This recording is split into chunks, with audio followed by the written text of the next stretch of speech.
ಅನಂತಗುಣ ಪರಿಪೂರ್ಣನಾದ ಸರ್ವದೋಷರಹಿತನಾದ ಸರ್ವತ್ರ ವ್ಯಾಪ್ತನಾದ ಸರ್ವ ಪ್ರೇರಕನಾದ ಸರ್ವ ಅಂತರ್ಯಾಮಿಯಾದ ಮಹೋಪಕಾರ ಮಾಡುವ ಆ ಭಗವಂತನ ಗುಣ ಮಹಿಮೆ ಸ್ಮರಣೆ ಚಿಂತನೆ ಧ್ಯಾನಾದಿಗಳನ್ನು ಮಾಡೋದೇ ಜೀವನದ ಮುಖ್ಯವಾದ ಒಂದು ಉದ್ದೇಶ ಇಟ್ಟುಕೊಂಡು ನಾವು ನಡಿಬೇಕು. ಸಾಧನದಲ್ಲಿ ಇದು ಅತ್ಯಂತ ಅವಶ್ಯಕ. ಓಹೋ, we have to speak in English. Okay, so first of all let me welcome you all the ಸದ್ಭಕ್ತಸ್. ಎಲ್ಲ ಸದ್ಭಕ್ತರಿಗೆ ಹಾಗೂ ಅಂತರ್ಯಾಮಿಯಾದ ಬಿಂಬನಿಗೆ ನಿಮ್ಮ ಬಿಂಬಗೆ ನನ್ನ ಕಡೆಯಿಂದ ಅನಂತ ನಮಸ್ಕಾರಗಳು. Last time we had some different formulas like CWG, connectivity with God, SIP, search in all Paramatma, 3S, 3S, that is Sankalpa, Smarane and Samarpane. Now today I think we have got very little time. Anyway, today we'll be discussing one more very important formula. It pertains to Harikatamrita Sara, ಪಂಚಾಗ್ನಿಹೋತ್ರ ಸಂಧಿ, ಪಂಚಮಹಾಯಜ್ಞ ಸಂಧಿ ಅಂತ ಕರೀತಾರೆ. ಅಲ್ಲೇ how that ಜೀವ travels, how it comes. ಕೇಳಿಸ್ತಾ ಇದಲ್ಲ? ಕೇಳಿಸ್ತಾ ಇದೆ ಶಾಸ್ತ್ರಿ. ಸರಿ. ಸೊ ಹೌ ದಟ್ ಜೀವ comes, how you have come, I have come. ಅದು ಸುಂದರವಾದ ಒಂದು ಟ್ರಾವೆಲ್, ಒಂದು ಫ್ಲೋ ಚಾರ್ಟ್ ನಾವು ವಿ ಕ್ಯಾನ್ ಸೇ. ಅಫ್ಕೋರ್ಸ್ ನಾ ಮೊದಲೇ ಮಾಡ್ಬೇಕಾಯ್ತದು. ಫ್ಲೋ ಚಾರ್ಟ್ ಮಾಡಿದ್ರೆ ನೀವು ಅದು ಸ್ಲೈಡ್ ಹಾಕ್ಬೋದಾಗಿತ್ತು. Anyway, so here how I have come in this on this earth. ಈ ಭೂಮಿ ಮೇಲೆ ನಾನು ಹೇಗೆ ಬಂದೀನಿ, ಇದು ಪ್ರಯಾಣ ನಾವು ತಿಳ್ಕೋಬೇಕು. ಸೊ ಹಿಯರ್ ಹರಿಕಥಾಮೃತ ಸಾರದಲ್ಲಿ ಜಗನ್ನಾಥ ದಾಸರು he explains in a very beautiful way. Of course, he has taken the reference of Brihadaranyakopanishad ಭಾಷ್ಯ ಅವೆಲ್ಲ. ಅವರೇನು ಬೇರೆ ಹೇಳಿಲ್ಲ, ಶ್ರೀಮದಾಚಾರ್ಯ ಶಾಸ್ತ್ರವನ್ನೇ ತಿಳಿಸಿ ಹೇಳ್ತಾ ಇದ್ದಾರೆ, ಕನ್ನಡೀಕರಣ ಮಾಡಿ ನಮಗೆ ಕೊಡ್ತಾ ಇದ್ದಾರೆ ಮಹಾನುಭಾವರು. ಹರಿಕಥಾಮೃತ ಸಾರ ಗುರುಗಳ ಕರುಣದಿಂದ ಪನಿತು ಪೇಳುವೆ ಪರಮ ಭಗವದ್ ಭಕ್ತರಿದನಾದರದಿ ಕೇಳುವುದು ಅಂಥ ಜಗನ್ನಾಥದಾಸರ ಅಂತರ್ಯಾಮಿಯಾದ ಸಕಲ ಗುರುವಂತರ್ಗತ ಸಕಲ ದೇವತಾಂತರ್ಗತ ಭಾರತೀಯ ಮುಖ್ಯ ಪ್ರಾಣಾಂತರ್ಗತ ಬಿಂಬಾಭಿನ್ನನಾದ ರಾಮಾಮೃತ ವಿಠಲಾಭಿನ್ನ ಲಕ್ಷ್ಮೀ ನರಸಿಂಹ ಲಕ್ಷ್ಮೀ ವೆಂಕಟೇಶ ಪ್ರೇರಣೆಯ ಲಕ್ಷ್ಮೀ ವೆಂಕಟೇಶ ಪ್ರೀತ್ಯರ್ಥಂ ಈ ಸಣ್ಣ ಸೇವೆ, ಈ ವಾಕ್ ಸೇವೆ ದೇವರು ನಮ್ಮಿಂದ ಮಾಡಿಸ್ತಾ ಇದ್ದಾನೆ. ಆ ರಾಮಾಮೃತ ವಿಠಲ್ಗೆ ಅನಂತ ನಮಸ್ಕಾರ ಸಲ್ಲಿಸ್ತಾ, ಈ ಪಂಚಾಗ್ನಿಹೋತ್ರ ಸಂಧಿಯ ಒಂದು ಮೊದಲನೇ ನುಡಿ, ಅದರೊಳಗೆ ಹೇಗೆ ನಾವು ಬಂದೀವಿ, ಒಂದು ಜೀವ ಹೇಗೆ ಬರ್ತದೆ ಅಂತ ಒಂದು ಸುಂದರವಾದ ಫ್ಲೋ ಚಾರ್ಟ್ ಜಗನ್ನಾಥ ದಾಸರು ಕೊಡ್ತಾ ಇದ್ದಾರೆ. ಅದು ನಾನು ಫಾರ್ಮ್ಯುಲಾ ಮಾಡಿ ತಿಳಿಸ್ತಾ ಇದ್ದೀನಿ. ಮೊದಲು ನುಡಿ ನೋಡ್ರಿ. ಪಂಚಾಗ್ನಿಹೋತ್ರ ಸಂಧಿ ಅಥವಾ ಪಂಚಮಹಾಯಜ್ಞ ಸಂಧಿ ಅಂತ ಕರೀತಾರೆ. ಜನನಿಪಿತ ಭೂವಾರಿದಾಂಬರ ವೆನಿಪ ಪಂಚಾಗ್ನಿಯಲಿ ನಾರಾಯಣನ ತ್ರಿಂಶತಿ ಮೂರ್ತಿಗಳ ವ್ಯಾಪಾರ ವ್ಯಾಪ್ತಿಗಳ ನೆನೆದು ದಿವಸಗಳ ಎಂಬ ಸಮಿಧಿಗಳನ್ನು ನಿರಂತರದಿ ಹೋಮಿಸುತ್ತ ಪಾವನಕ್ಕೆ ಪಾವನ ಯನಿಪ ಪರಮನು ಬೇಡುಪ ಪರಮ ಸುಖ. ಹಿಯರ್ ಜಗನ್ನಾಥ ದಾಸರು, ಗ್ರೇಟ್ ಸ್ಕಾಲರ್, ಮಹಾ ಅಪ್ರೋಕ್ಷ ಜ್ಞಾನಿಗಳು, ಅವ್ರು ತಿಳಿಸ್ತಾ ಇದ್ದಾರೆ ಒಂದು ಜೀವ ಹೇಗೆ ಭೂಮಿ ಮೇಲೆ ಬರ್ತಾನೆ, ಹೇಗೆ ಅವನು ಹುಟ್ಟುತ್ತಾನೆ, ಅದು ಒಂದು ಚಿತ್ರ ತೋರಿಸ್ತಾ ಇದ್ದಾರೆ. ಸೊ ಹಿಯರ್ ಜನನಿ ತಾಯಿ, ರಿವರ್ಸ್ ಆರ್ಡರ್ ನಲ್ಲಿ ಹೋಗ್ತಾ ಇದ್ದೀವಿ. ನಾವು ಮೊದಲು ಬಂದಿದ್ದು ತಾಯಿಯಿಂದ. ತಾಯಿಯಿಂದ ಹೆಂಗ್ ಬಂದ್ವಿ? ಪಿತದಿಂದ, ತಂದೆಯಿಂದ. ತಂದೆಯಲ್ಲಿ ಹೆಂಗ್ ಬಂದ್ವಿ? ಭೂಮಿ ದ್ವಾರ. ಭೂಮಿಯಲ್ಲಿ ಹೆಂಗ್ ಬಂದ್ವಿ? ಮಳಿ ದ್ವಾರ. ಮಳಿ ಹೆಂಗಂದ್ರೆ ಗಗನ. So this I have put in a very simple 5-letter formula. The other way I am coming from the up to down. ಅಂದ್ರೆ ಮೊದಲು ಗಗನ, ಅಂಬರ ಅಂತ ಹೇಳಿರಿಲೆ. ಸೆಕೆಂಡ್ ಮೋಡ, ವಾರಿದ. ಅಂಬರ means Akash, ವಾರಿದ, Wari means water, and one which holds water is varida, that is cloud, megha. So gagana, moda. Then the reverse way I am coming, bhumi. Then fourth is tandi, pita, and janani. So I have formulated in a simple way: gagana moda, ga mo bhutanta. ಗಗನ, ಮೋಡ, ಭೂಮಿ, ತಂದೆ, ತಾಯಿ. So this way the jiva comes. First, let us go back to the flashback. Flashback in the sense, before I come here, what was my journey? See, I might have been in Swarga or whatever loka as per my deeds, as per my karmas. ನನ್ನ ಕರ್ಮಕ್ಕೆ ಅನುಗುಣವಾಗಿ ನನಗೆ ಎಲ್ಲೋ ಸ್ವರ್ಗದಲ್ಲಿಯೋ ಎಲ್ಲೋ ಇಟ್ಟಿದ್ರು. ಸ್ವರ್ಗದಲ್ಲಿ ನಾನು ಪುಣ್ಯ ಭೋಗ ಅನುಭವಿಸಿ ಪುಣ್ಯ ಕೊಟ್ಟು ಸುಖ ಅನುಭವಿಸಿನಿ. I have to spare my ಪುಣ್ಯ to gain that, to enjoy that happiness. ಸ್ವರ್ಗದಲ್ಲಿ ಸ್ವರ್ಗ ಸುಖ ಭೋಗ ಅನುಭವಿಸಬೇಕಾದ್ರೆ ನನ್ನ ಪುಣ್ಯ ನಾನು I have to pay for that. So at a particular point, they will say that now your punya has reduced. It has come to a very low level, say about 5 to 10%. Go back and recharge. ನಾವ್ ಹೆಂಗ್ mobile recharge ಮಾಡ್ತೀವಿ ಹಂಗೆ. So they all that deities they will throw us in, they will, ಅದು ಹೋಮ ಮಾಡ್ತಾರೆ. ಎಲ್ಲಿ ಹೋಮಿಸ್ತಾರೆ? ಮೊದಲನೇದು ನಾ ಹೇಳಿದ್ನಲ್ಲ, ಮೊದಲನೇ ಅಗ್ನಿಕುಂಡ. ಅದು ಪ್ರಪ್ರಥಮ ಅಗ್ನಿಕುಂಡ. ಅದು ಗಗನ. ಗಗನ, ಮೋಡ, ಭೂಮಿ, ತಂದೆ, ತಾಯಿ. ಸೊ ಅದರ ಫಾರ್ಮುಲಾ, ಅದರ ಫಸ್ಟ್ ಲೆಟರ್ ತಗೊಂಡ್ರೆ ಗ, ಮೋ, ಭೂ, ತನ್, ತಾ. ಗಗನ, ಮೋಡ, ಭೂಮಿ, ತಂದೆ, ತಾಯಿ. So we have come like this. So if we remember these 5 letters, Gamo, Bhu, Tanta, then we can say how we have traveled and how we have come over here. So first of all, as I told you, let us go to flashback. In the last, somewhere in the last this thing, I might have done some good things or bad things, whatever. Good things ಇದ್ರೆ ಸ್ವರ್ಗದಲ್ಲಿ ಭೋಗ ಮಾಡಿ, ಸ್ವರ್ಗ ಸ್ವಲ್ಪ ಪುಣ್ಯ ಉಳಿದಿರ್ತದೆ, ಸ್ವಲ್ಪ ಶೇಷ, just small portion. So then they will send me in, they will ಹೋಮಿಸ್ತಾರೆ ನನಗೆ. ನನಗಂದ್ರೆ ಜೀವಗೆ, ಜೀವಗೆ ಹೋಮಿಸ್ತಾರೆ ಎಲ್ಲೇ? ಮೊದಲನೇ ಅಗ್ನಿಕುಂಡ, ಯಜ್ಞಕುಂಡ, ದಟ್ ಈಸ್ ಗಗನ. ಗಗನದಿಂದ, ಆ ಗಗನದಲ್ಲಿ ನಮಗೆ ದೇವತೆಗಳು ಹೋಮಿಸ್ತಾರೆ. ಸೊ ಮೊದಲನೇ ಯಜ್ಞಕುಂಡ ಗಗನ. ದೆನ್ ಅಲ್ಲಿಂದ ಆ ದೇವತೆಗಳು ನಮಗೆ ಕರ್ಕೊಂಡು ಹೋಗ್ತಾರೆ, ಮೋಡದಲ್ಲಿ ಇಡ್ತಾರೆ ನಮಗೆ. Mode, that is cloud. ಎಷ್ಟು ಆಶ್ಚರ್ಯ ಅಂದ್ರೆ, ಎಷ್ಟು ದೇವರ ಪ್ಲಾನಿಂಗ್, ದೇವರ ಒಂದು ಅಡ್ಮಿನಿಸ್ಟ್ರೇಷನ್. ಅದರ ಮುಂದೆ ನಾವು ನಿಜವಾಗ್ಲೂ ಯಾವ ಮ್ಯಾನೇಜ್ಮೆಂಟು ಸಾಧ್ಯ ಇಲ್ಲ. ಇಷ್ಟು ಬ್ಯೂಟಿಫುಲ್ಲಿ ಮ್ಯಾನೇಜ್ ಮಾಡ್ತಾನೆ ದೇವರು. 14 ಲೋಕಗಳು ಮ್ಯಾನೇಜ್ ಮಾಡೋದ್ರಿ. ನಮ್ಮ ಮನ್ಯಾಗ ಒಂದ್ 4 ಮಂದಿ 8 ಮಂದಿ ಏನೋ ಗೆಸ್ಟ್ ಬಂದ್ರೆ ಒಂದಿನ 15-20 ದಿನ ಅಯ್ಯೋಪ್ಪ ಹೆಂಗ್ ಅಡ್ಜಸ್ಟ್ ಮಾಡ್ಬೇಕು ಅಂತೆ ಟೆನ್ಷನ್ ಆಗ್ಬಿಡ್ತದೆ. ಭಗವಂತನಿಗೆ ಯಾವ ಟೆನ್ಷನ್ ಏನಿಲ್ಲ, ಅವನಿಗೆ ಇದೆಲ್ಲ ಬಹಳ ಸಹಜವಾದ ಮಾತಿವೆಲ್ಲ ದೇವರಿಗೆ. ಅದಕ್ಕೆ ನಮಗೆ ದೇವರ ಮಹಿಮೆ ತಿಳ್ಕೊಂಡು ನಾವು ವಿ ಶುಡ್ ಎಂಜಾಯ್. ಆ ದೇವರ ಮಹಾತ್ಮ್ಯ ಜ್ಞಾನ ತಿಳ್ಕೊಬೇಕಾದ್ರೆ ದೇವರ ಮಹಿಮೆ ತಿಳ್ಕೋಬೇಕು. How great my God is, ಆ ಫೀಲ್ ನಮಗ್ ಬರಬೇಕು. ಅಂದ್ರೆ ಪೂಜೆ ಮಾಡುವಾಗ ಆನಂದ ಆಗ್ತದೆ, ಅವಾಗ ಭಕ್ತಿ ಬರ್ಲಿಕ್ಕೆ ಸಾಧ್ಯ. ಯಾಕಂದ್ರೆ ನಾ ಮೊನ್ನೆ ಲಾಸ್ಟ್ ಟೈಮ್ ಒಂದ್ಸರಿ ಹೇಳಿದ್ದೆ ಅಲ್ಲೋ, ಭಗವತ್ ಮಹಾತ್ಮ ಜ್ಞಾನ, ವಿಷ್ಣು ಪರಮಾತ್ಮನ ಮಹಾತ್ಮ ಜ್ಞಾನ ಪ್ಲಸ್ ಅವನಲ್ಲಿ ಸ್ನೇಹ, these 2 parameters will yield to ಭಕ್ತಿ. ಜ್ಞಾನ, ಮಹಾತ್ಮ್ಯ ಜ್ಞಾನ ಪೂರ್ವಸ್ತು ಸುದೃಢ ಸರ್ವತೋದಿಕ, ಸ್ನೇಹೋ ಭಕ್ತಿರ್ ಇತಿ ಪ್ರೋಕ್ತ ತಯಾ ಮುಕ್ತಿರ್ನ ಚಾನ್ಯಥ. Beautiful definition given by our great ಜಗದ್ಗುರು. ಪ್ರೌಡ್ಲಿ ವಿ ಸೇ ಅವರ್ ಮಾಧ್ವಾಸ್, ವಿ ಸೇ ಅವರ್ ಸೆಲ್ಫ್. ಸೊ ಅವರ ಮಧ್ವ, ಅವರ ಗುರುಗಳು, ಜಗದ್ಗುರುಗಳಾದ ಮಧ್ವಾಚಾರ್ಯರು ಮಹಾಭಾರತ ತಾತ್ಪರ್ಯ ನಿರ್ಣಯದಲ್ಲಿ ಭಕ್ತಿಯ ಡೆಫಿನೇಷನ್ ಕೊಡ್ತಾರೆ. ಎಷ್ಟು ಸುಂದರವಾದ ಮಾತಿದು. ಭಕ್ತಿ ಹುಟ್ಟಬೇಕಾದ್ರೆ 2 ಪ್ಯಾರಾಮೀಟರ್ಸ್ ಬಹಳ ಇಂಪಾರ್ಟೆಂಟ್.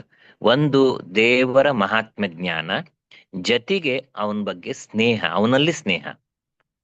ಯಾಕಂದ್ರೆ ದೇವ್ರ ದೊಡ್ಡವನಿದ್ದಾನೆ ಅಂದ ಕೂಡಲೇ ಓಕೆ ಅಪ್ಪ ನೀ ದೊಡ್ಡವನಿದ್ದಿ, ಆಯ್ತಪ್ಪ you are great, okay, so what, ನೀ ಗ್ರೇಟ್ ಇದ್ದಿ, ಇದು ಒಂದು ಓಕೆ. ಆದರೆ ಆ ದೇವರಲ್ಲಿ ಸ್ನೇಹ ಬೆಳಿಬೇಕಲ್ಲ. ಭಕ್ತಿ ಮಾಡಬೇಕಾದ್ರೆ ಸ್ನೇಹ ಬೇಕು, ದೇವ್ರ ಜೊತೆಗೆ ರ್ಯಾಪೋ ಡೆವಲಪ್ ಆಗ್ಬೇಕು. I always say this because ಅದೇ connectivity with God, CWG. Unless we have that ಮಹಾತ್ಮ್ಯ ಜ್ಞಾನ, we cannot have that rapport. Hari Hari, am I okay?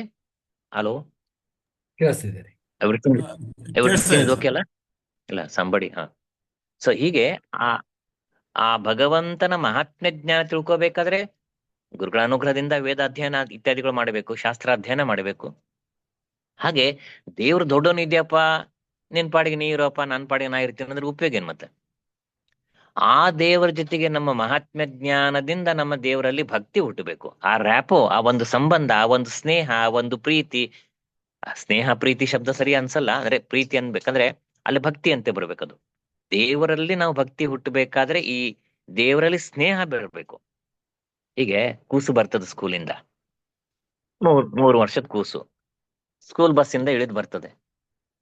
ಅಮ್ಮ ಅಮ್ಮ ಅಥವಾ ಅಜ್ಜಿ ನಿಂತಿರ್ತಾಳೆ ಬಸ್ ಸ್ಟ್ಯಾಂಡ್ ಮೇಲೆ ಪಿಕಪ್ ಮಾಡ್ಲಿಕ್ಕೆ, ಬಂದು ಅಪ್ಪಿಕೊಂಡ್ಬಿಡ್ತದ. ಅದೇನ ಪರ್ಮಿಷನ್ ತಗೊಂತದ? ಕ್ಯಾನ್ ಐ ಹಗ್ ಯು ಅಂತೆ? It's not needed. It is taken for granted that ಆ ಫಾರ್ಮಾಲಿಟೀಸ್ ಬೇಕಾಗಿಲ್ಲ. ಹಾಗೆ ದೇವರಲ್ಲಿ ನಮ್ಮಲ್ಲಿ ಒಂದು ಸಂಬಂಧ ಬೆಳಿಬೇಕು, ಆ ರ್ಯಾಪೋ ಡೆವಲಪ್ ಆಗ್ಬೇಕು. ಹೀಗೆ ಭಕ್ತಿ. ಸರಿ, ಏನ್ ತಂಗ್ ಬಂದ್ವಿ ನಾವು? ಆ ಮೊದಲನೇ ಹೋಮಿಸ್ತಾರೆ. ಮೊದಲನೇದು ಗಗನ ಎಂಬ ಯಜ್ಞಕುಂಡದಲ್ಲಿ ದೇವತೆಗಳು ನಮಗೆ ಹೋಮಿಸ್ತಾರೆ. ಗಗನದಿಂದ ನಮಗೆ ಮೋಡಕ್ಕೆ ಕರ್ಕೊಂಡ್ ಬರ್ತಾರೆ, cloud. We come to cloud. Here also ಇದೇ ಪ್ರೊಸೀಜರ್. ಮತ್ತೆ ಅಫ್ಕೋರ್ಸ್ ಅದು ಒಂದೊಂದು ಯಜ್ಞಕ್ಕೆ ಏನೇನದ ಅದು ಮುಂದಿನ ಇದಕ್ಕೆ ಎಪಿಸೋಡ್ ನಲ್ಲಿ ನಾವು ಚಿಂತನೆ ಮಾಡೋಣ. ಹೀಗೆ ಇಲ್ಲೇ ಎರಡನೇ ಇದಕ್ಕೆ ಬರ್ತಾರೆ, ಮೋಡ, that is cloud. C how wonderful the travel is. ಒಂದು ಕ್ಲೌಡ್ ನಲ್ಲಿ ಎಷ್ಟೋ ಜೀವರಾಶಿಗಳು ಇರಬಹುದು. ಓಕೆ, ಆ ಮೋಡ್ ನಲ್ಲಿ ಬಂದ್ವಿ ನಾವು, ಆ ಜೀವ ಮೋಡಕ್ ಬಂದು ಅದು ಹಂಗೆ ಹೆಂಗ್ ಬರಬೇಕು? In the form of raindrops. So it will come, that particular ಜೀವ. ಸೋ ಮೆನಿ ಜೀವಾಸ್ will be there, N number of ಜೀವಾಸ್ ವಿಲ್ ಬಿ ದೇರ್. ಸೊ ಅದಕ್ಕೆ ನೋಡ್ರಿ, ಚಾತುರ್ಮಾಸ್ಯ, ರೇನಿ ಸೀಸನ್ ನಲ್ಲಿ ಜನರಲಿ ಪ್ರಜೋತ್ಪಾದನ ಆಗೋ ಒಂದು ನ್ಯಾಚುರಲ್, ಒಂದು ನೈಸರ್ಗಿಕ ಪ್ರಕ್ರಿಯೆ ಅದು. ಹಾಗಾಗಿ ಯತಿಗಳು, ಸನ್ಯಾಸಿಗಳು ಒಂದು ಕಡೆ ಕೂಡ್ತಾರೆ. ಯಾಕೆ? ಅವ್ರು ನಡೆದ್ರೆ ಆ ಅನೇಕ ಕ್ರಿಮಿಗಳು, ಕೀಟಕಗಳು ಅಥವಾ ಏನೇನೋ ಸಣ್ಣ ಸಣ್ಣ ಪಕ್ಷಿ, ಇದು ಸಣ್ಣ ಸಣ್ಣ ಇರುವಿ ಇತ್ಯಾದಿ ಅವ್ರಿಗೆ ಹಿಂಸೆ ಆಗ್ಬಹುದು. ಆದ ಕಾರಣ ಅದೊಂದು ಕಾನ್ಸೆಪ್ಟ್. ಅಂದ್ರೆ ಜನರಲಿ ರೇನಿ ಸೀಸನ್ ನಲ್ಲಿ ಪ್ರಜೋತ್ಪಾದನ ಆಗೋದು ಒಂದು ಪೀರಿಯಡ್ ಅದು. ಹಾಗಾಗಿ ಅನೇಕ ಜೀವರಾಶಿ, ಅದಕ್ಕೆ ಹೇಳಿದೆ ನಾನು, ಆ ರೈನ್ ಡ್ರಾಪ್ ನಲ್ಲಿ ಬರ್ತದ ಜೀವ. ರೈನ್ ಡ್ರಾಪ್ ನಲ್ಲಿ ಜೀವ ಬಂದು ಎಲ್ಲಿ ಬೀಳ್ಬೇಕು? ಈಗ ಮೂರನೇ ಹೋಮ, ಮೂರನೇ ಯಜ್ಞಕುಂಡ ಮೋ ಆಯ್ತು, ಗಗನ ಮೋಡ್ ಆಯ್ತು, ಭೂಮಿಗೆ ಬಂದು ಬೀಳ್ತದೆ. ಆ ಭೂಮಿಗೆ ಆ ಜೀವ ಬಂದ. ಯಾವುದೋ ಒಂದು ನೆಲ್ಲೋರ್, ಆಂಧ್ರ ಪ್ರದೇಶ್ ಎಲ್ಲೋ, ಅಥವಾ ಎಲ್ಲೋ ನಮ್ಮ ಗುಜರಾತ್ ನಲ್ಲಿ, ಅಥವಾ ಇನ್ನೆಲ್ಲೋ ಪಂಜಾಬ್ ನಲ್ಲಿ ಯಾವುದೋ ಗೋಧಿ ಬೆಳೀತದಲ್ಲ ಅಲ್ಲೇ, ಎಲ್ಲೋ ನೆಲ್ಲೋರ್ ಆಂಧ್ರ ಪ್ರದೇಶದಲ್ಲಿ ಮಳಿ ಬಿತ್ತು. ಆ ಮಳಿ ಬಿದ್ದಾಗ ಅಲ್ಲೇ ಜೀವ ಭೂಮಿ ಮೇಲೆ ಬಂದ. ಯಾವುದೋ ಹೊಲದಲ್ಲಿ, ಪಂಜಾಬ್ನಲ್ಲಿ ಬಂದಪ್ಪ. ಯಾವುದೋ ಪಂಜಾಬಿ ಸಿಖ್ ಸರ್ದಾರ್ಜಿ, ಅವನ ಹೊಲದಲ್ಲಿ ಈ ಜೀವ ಬಂದು ಬಿದ್ದ. ಏನಾಯ್ತಿಗೆ? ಮೋ ಭೂ, 3 places have been visited. ಗಗನ ಆಯ್ತು, ಮೋಡ cloud, and then in the form of rainy drops that jiva comes and he arrives at the ಭೂಮಿ. ಅರ್ಥ ಮೇಲೆ ಬಂತು. ಭೂಮಿ ಯಾವುದೋ ಮಣ್ಣಿನಲ್ಲಿ, ಯಾವುದೋ ಫೀಲ್ಡ್ ನಲ್ಲಿ, ಯಾವುದೋ ಒಂದು ಆ ಗೋಧಿಯ ಒಂದು ಹೊಲದಲ್ಲಿ ಬಂತು. ಯಾವುದೋ ಒಂದು ಕಾಳಿನಲ್ಲಿ ಸೇರ್ಕೊಂತು ಜೀವ ಕಾಳಿನಲ್ಲಿ. ಒಂದ್ ಕಾಳು, ಎಷ್ಟು ಆಶ್ಚರ್ಯ ಅಲ್ಲ! ಇಷ್ಟೆಲ್ಲ ಸಾವಿರಾರು ಕಾಳು ಇರಬಹುದು, ಆದ್ರೆ ಒಂದ್ ಪರ್ಟಿಕ್ಯುಲರ್ ಕಾಳದಲ್ಲಿ ಆ ಜೀವ ಸೇರ್ಕೊಂಡು ಇವನಿಗೆ ಮಗನಾಗಿ ಬರ್ಬೇಕು. ಅವನು ಯಾವ ತಂದೆ ಇದ್ದಾನ, ಆ ತಂದೆ ಹೊಟ್ಟೆಯಲ್ಲಿ ಬರ್ಬೇಕು ಅವನು. ಸೊ ಆ ಜೀವ ಎಲ್ಲೋ ಪಂಜಾಬ್ನಲ್ಲಿ ಬಿದ್ದಿದ್ದು ಗೋಧಿ ನಿಮ್ಮ ಬೆಂಗಳೂರಿಗೆ ಬರ್ತದೆ, ಬಾಂಬೆಗೆ ಬರ್ತದೆ, ಎಲ್ಲೆಲ್ಲೋ ಬರ್ತದೆ. ಎಲ್ಲಿಂದೋ ಪಂಜಾಬಿನ ಅಕ್ಕಿ ಗೋಧಿ ಬರ್ತದೆ. ನಾವು ಅಂದ್ರೆ ಎಲ್ಲೈತಿಗೆ ಭೂಮಿ ಮೇಲೆ ಬಂತು, ಭೂಮಿಯಿಂದ ಟ್ರಾವೆಲ್ ಮಾಡ್ತು. ಅಂದ್ರೆ ಏನೋ ಅದು ಟ್ರಾನ್ಸ್ಪೋರ್ಟ್ ಇಂದ ಬಂತು, ನಿಮ್ಮ ಬೆಂಗಳೂರಿಗೆ, ಬಾಂಬೆಗೆ ಎಲ್ಲ ಬಂತು. ಅವ್ರ ಮಾರ್ಕೆಟ್ ಊರಿಗೆ ಬಂತು, ಈ ತಂದಿ ಊರಿಗೆ ಬಂತದು. ಅವನು ಅಲ್ಲೇ ಮಾಲ್ನಲ್ಲಿ ಹೋದ್ನೋ, ಅಂಗಡಿಯಲ್ಲಿ ಹೋದೋ ಏನೋ, ಒಟ್ಟು ತಗೊಂಡ್ ಬಂದ ಮನೆಗೆ. ಅಂದ್ರೆ ಆ ಕಾಳು, ಯಾವ ಕಾಳಿನಲ್ಲಿ ಜೀವ ಇದ್ದಾನೆ, ದಟ್ ಪರ್ಟಿಕ್ಯುಲರ್ ಕಾಳ ಇವ್ರ ಮನೆಗ್ ಬಂತು, ಆ ಯಜಮಾನನ ಮನೆಗ್ ಬಂತು. ಅವನು ಅದೇನು ಅದು ಹಿಟ್ಟು ಮಾಡ್ಕೊಂಡು ಬಂದ್ರು ಗೋಧಿ. ಆ ಚಪಾತಿ ದ್ವಾರ ಆ ಜೀವ ಈ ತಂದೆ ಹೊಟ್ಟೆಯಲ್ಲಿ ಬಂದ.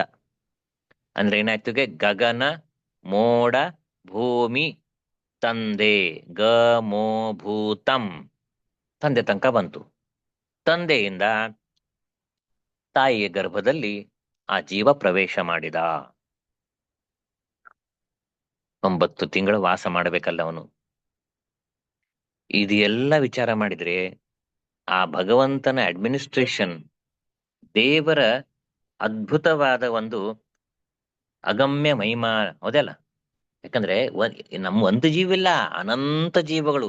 ಬರೇ ಮನುಷ್ಯರಲ್ಲ, ಪಶು ಪಕ್ಷಿ ಕೃಮಿ ಕೀಟ ಜಲಚರ ಭೂಚರ ಖೇಚರ, 1 2 84 ಲಕ್ಷ ಯೋನಿಗಳು. ಆ ಯೋನಿಗಳಲ್ಲಿ ಆ ಪ್ರಾಣಿಗಳು ಪಶುಗಳು ಪಕ್ಷಿಗಳು ಹುಟ್ಟಬೇಕು. ಮೀನಾದಿಗಳು ಮತ್ಸ್ಯಾದಿಗಳು ಜಲಚರ ಪ್ರಾಣಿಗಳು ಅನೇಕ, ಭೂಚರ ಪ್ರಾಣಿಗಳು, ಖೇಚರ ಪಕ್ಷಿಗಳು ಇತ್ಯಾದಿ. ಹೀಗೆ ಅನಂತ ಜೀವರಾಶಿಗಳು ದೇವರು ಹುಟ್ಟಿಸ್ತಾನೆ. ಏನು ದೇವರದು! ಎಂಥ ಏನ್ ಅನ್ಬೇಕು, ನಮ್ ಕೈ ಮುಗಿದ್ ನಮಸ್ಕಾರ ಅಷ್ಟೇ. ನಮಗ್ ಶಬ್ದಗಳು ಇಲ್ಲ. ಆದ್ರೆ ಯಾಕೆ ಹೇಳಿ ಬಂದೆ ಅಂದ್ರೆ ಈ ದೇವರ ಮಹಾತ್ಮ್ಯವನ್ನು ತಿಳ್ಕೊಂಡ್ರೆ ಆನಂದ ಆಗ್ಬೇಕು ನಮಗೆ. ಪೂಜೆ ಮಾಡುವಾಗ ಈ ಮಹಾತ್ಮ್ಯ ಜ್ಞಾನದ ಚಿಂತನೆ ಬಂದಾಗ ಭಕ್ತಿ ಬರಬೇಕು. ಅಂದ್ರೆ ನಮ್ ಪೂಜೆ ಸಫಲ ಆಯ್ತು. ಅಂಥ ಸ್ವಾಮಿ, ಅನಂತ ಕೋಟಿ ಬ್ರಹ್ಮಾಂಡ ನಾಯಕನಾದ ಸ್ವಾಮಿ, ನಾ ಕೊಟ್ಟಿದ್ದ ಈ ಹಿತ್ತಾಳಿ ಪಾತ್ರೆ, ಹಿತ್ತಾಳಿ ಆ ಪ್ಲೇಟ್ ನಲ್ಲಿ ಆ ಒಂದು ಹಿತ್ತಾಳಿದೋ ಬೆಳ್ಳಿದೋ ನಮ್ ಯೋಗ್ಯತಾನುಸಾರ ಅಲ್ಲೇ ಬಂದು ಶಾಲಿಗ್ರಾಮ ರೂಪದಲ್ಲಿ ಬಂದಾನೆ, ಪ್ರತಿಮೆ ರೂಪದಲ್ಲಿ ಬಂದಾನೆ. ದೇವ್ರಿಗೇನ್ ಕಡಿಮೆ ಅದರಿ? ಅದನ್ನ ನಾ ಕೊಟ್ಟಿದ್ದ ತಟ್ಟಿಳು ಬಂದ್ ಕೂತಾನಲ್ಲ ಸ್ವಾಮಿ. ಅಂಥ ಗ್ರೇಟ್ ಆದ, so great my God is, that feeling we should have, and then you can enjoy your puja. That is connectivity with God. So these things are very much required in our day-to-day life. So how that jiva comes, the formula is ga mo bhu tanta. ಗಗನ ಮೋಡ ಭೂಮಿ ತಂದೆ ತಾಯಿ. So in each and every ಅಗ್ನಿ there will be different. ಯಜ್ಞ ಅಂದ್ರೆ ಅನೇಕ ಅನೇಕ parameters ಇರ್ತಾವೆ. ಯಜ್ಞ ಅಂದ್ರೆ ಯಜ್ಞಕುಂಡ ಬೇಕು, ಅಗ್ನಿ ಬೇಕು, ಅಲ್ಲೇ ಕಾಷ್ಟಗಳು ಬೇಕು, ಸಮಿದ ಬೇಕು, ಅಲ್ಲಿ ಹೊಗೆ ಬರ್ತದೆ, ಅದಕ್ಕೆ ಅರ್ಚಿಗಳು ಬರ್ತದೆ, ಜ್ವಾಲ ಬರ್ತದೆ, ಕಿಡಿಗಳು ಬರ್ತಾವೆ, ಅಂಗಾರ. So many things will. So there are 5 ಅಗ್ನೀಸ್, ಅಂದ್ರೆ 5 ಪಂಚಾಗ್ನಿಗಳು. ಆ ಜೀವ ಈ ಪಂಚ ಅಗ್ನಿಯಲ್ಲಿ ದೇವತೆಗಳು ಹೋಮಿಸ್ತಾರೆ ಅವನಿಗೆ. ಸೊ ನಾವು ಇವತ್ತು ಜಸ್ಟ್ ಜನರಲೈಸ್ಡ್ ಆದ ಒಂದು ಫಾರ್ಮುಲಾ ನೋಡಿವಿ. We have, I think all my listeners might have got what I want to say here, that jiva travels from gagana to moda to bhumi to tande to tayi. So this ಗಮೋಭೂತ್ ಅಂತ ಈ ಒಂದು flow chart ನಮ್ ಕಣ್ಣು ಮುಂದಿದ್ರೆ, how I have come, and in every ಯಜ್ಞಕುಂಡ ಆ ದೇವತೆಗಳು ಆ ಜೀವರಿಗೆ ಹೋಮಿಸ್ತಾರೆ. ಆ ಹೋಮಿಸ್ತಾರೆ ಅಂದ್ರೆ ಒಂದೊಂದು ಯಜ್ಞಕುಂಡದ ಚಿಂತನೆ ಬೇಕಾದ್ರೆ, if you give me any time, next time also I will go with each and every individual ಆ ಯಜ್ಞಕುಂಡದ ಚಿಂತನೆ. 5 ಯಜ್ಞಕುಂಡಗಳ ಚಿಂತನೆ ಮಾಡಬಹುದು.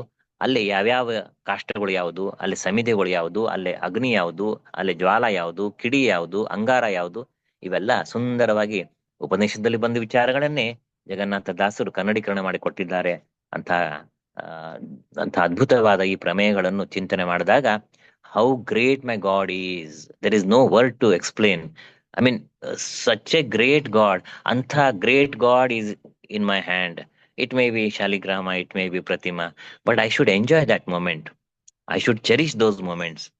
Such a great God has come in on whatever that patra I have given to him. But he is so karunalu that he will accept whatever I am doing the puja. But for that, bhakti is required. No dambikatana, no show off.